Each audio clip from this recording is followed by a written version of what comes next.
In this video, we're going to be taking a look at some of the best new features coming to iPhone with iOS 18 in just about a month, so let's get started. Jumping right in, one of the newest changes coming into the Maps application is the addition of the new search here icon. Now this is very minor if you just really look at it, but it is extremely useful. If you're going to a certain location and you're looking for something like a restaurant, you can just search and it's automatically going to show you whatever's available in the screen that you see. Previously, whenever you zoom away or go into a different location, you would have to search that location all over again and you have to type it out.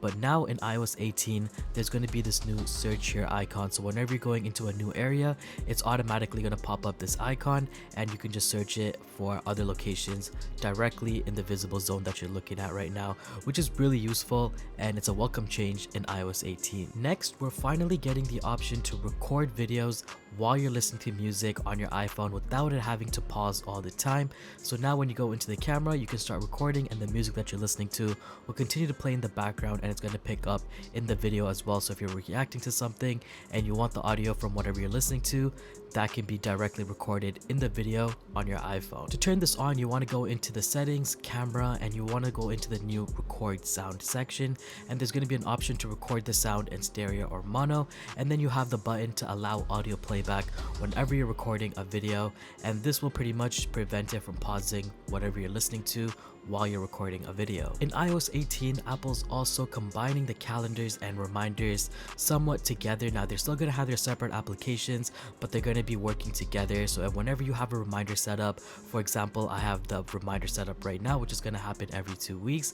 Now I don't really use the reminders application, but I do use the calendar. So whenever I go into my calendar and if I want to see if there's upcoming reminders, it's automatically going to let me know right within the calendar application. Now this is only going to be useful if you're using reminders and the calendar app, but if you don't want to use the reminders, you can also just use the calendar app by itself. When you click on the new add event button, so whenever you click on the little plus icon, you're going to have the option to add a calendar event or even a reminder, so you can just go into the reminder tab and add your reminders directly within the calendar app without really having to use the reminders app. So it does free up another application on your home screen.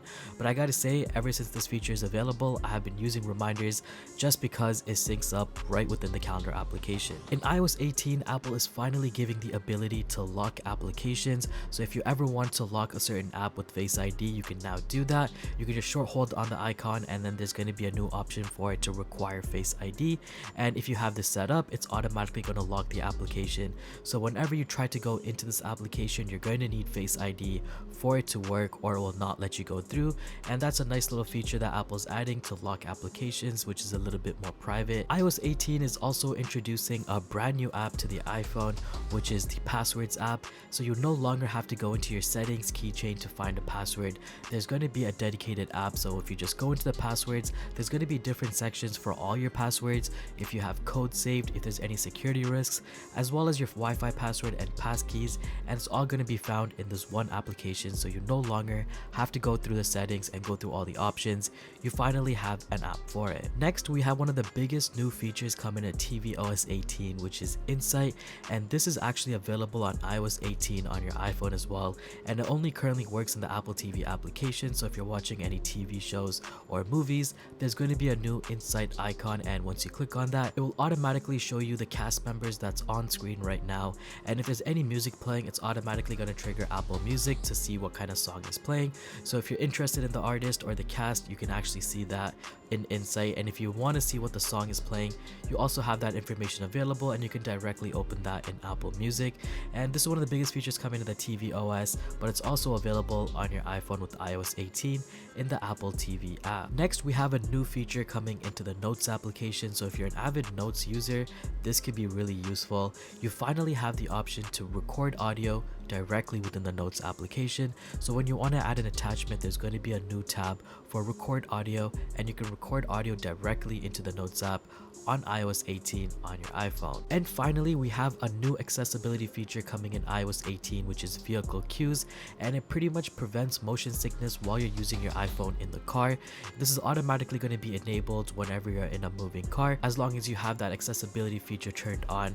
So right now, if I just quickly turn this on, it's not really working because I'm not in a moving car, but it's going to give you these animated dots along the sides of your screen, and whenever you're in a moving car, it just moves a long way so you don't feel motion sickness. I personally don't have the issue of having motion sickness while I'm in a moving car, so I couldn't really test this, but I can just say it kind of looks cool on the device when you see it animating while you're in the car. And that wraps it up for this video. If you guys want to see more videos like this, make sure to give this video a big thumbs up, subscribe down below, and I'll see you guys in the next one.